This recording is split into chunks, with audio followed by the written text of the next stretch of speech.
something that I teach where I say how you eat is how you do everything.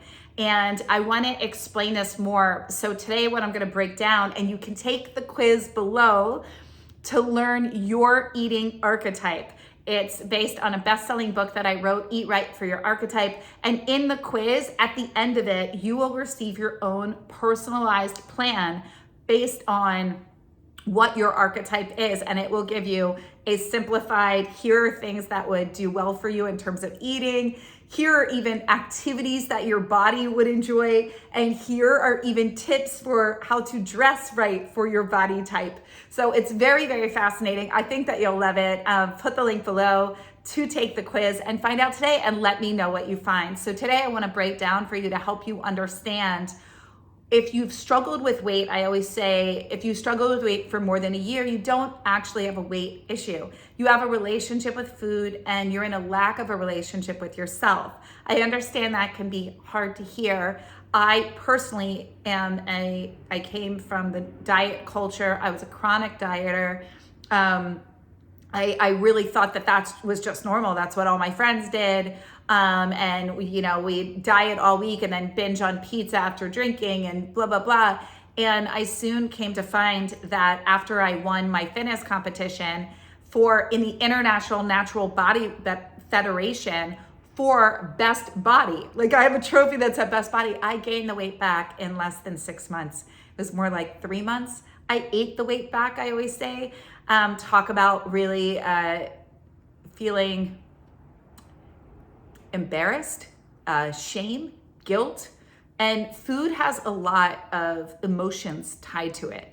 Whether you struggle with emotional eating or not, we can't get away from food. It's always there. And if we've learned to soothe with food or learn to cope with life through food, then what I'm about to share with you is going to be really, really supportive. And I want to hear from you in the comments below. After I read these descriptions, which one do you think you are?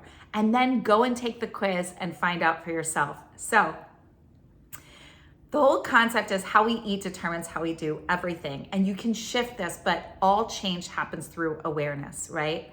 So there are 4 eating archetypes that I identified in doing the work that I do for, like I said, with thousands of women. We have a signature internationally, globally recognized program, Love Your Body, Lose the Weight.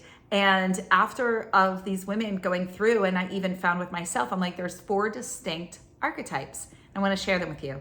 So my eyebrow is itching. So the first one, I'm going to tell you the names of all 4. And you're going to identify most dominantly with one, but you'll probably identify with all of them to a degree. But there's going to be one that's dominant and one that's secondary. Okay, stay tuned. There's the avoider, the nurturer, the perfectionist, and the rebel. For these 4 different eating archetypes or personality types. Now, I'm going to describe them. The avoider, the person who always talks about needing to diet, hating her weight, feeling fat but never doing anything about it, or if she does, only for a few days.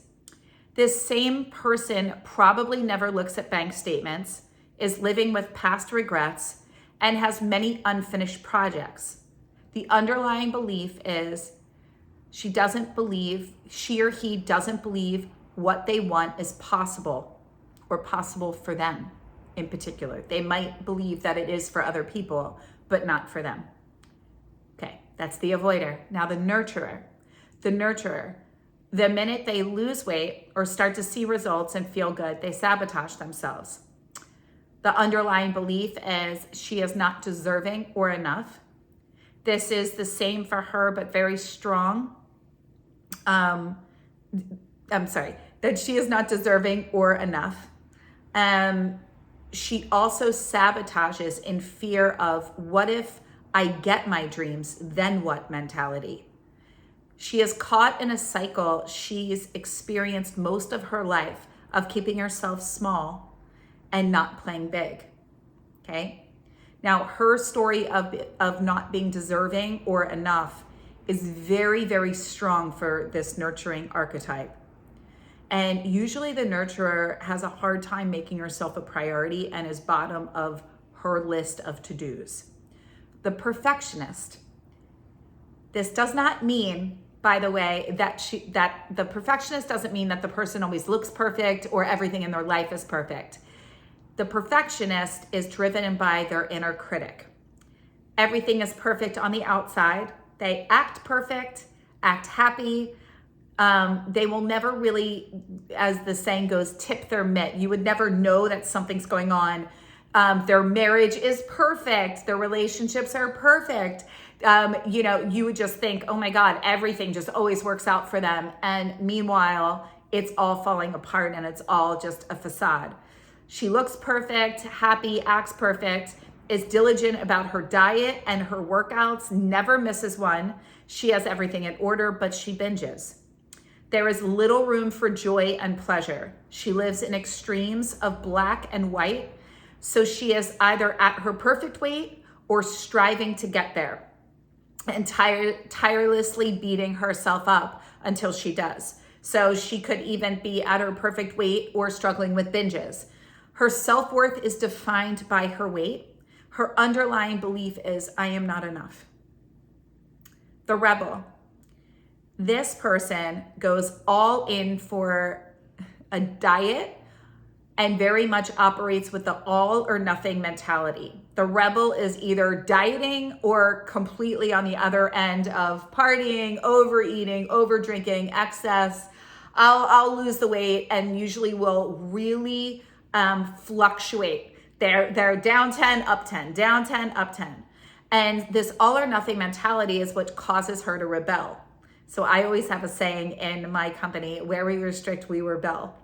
She places such high demands and deprives herself so much that she then rebels against herself with the I deserve this after the day I had, right? The I deserve this mentality. I just had such a long day at work. I just put the kids down. I deserve this. I just, had to go to my partner's blah, blah, blah. And this goes for men too, right? Everything is all or nothing. She works in extremes. Her underlying belief is I am not worthy.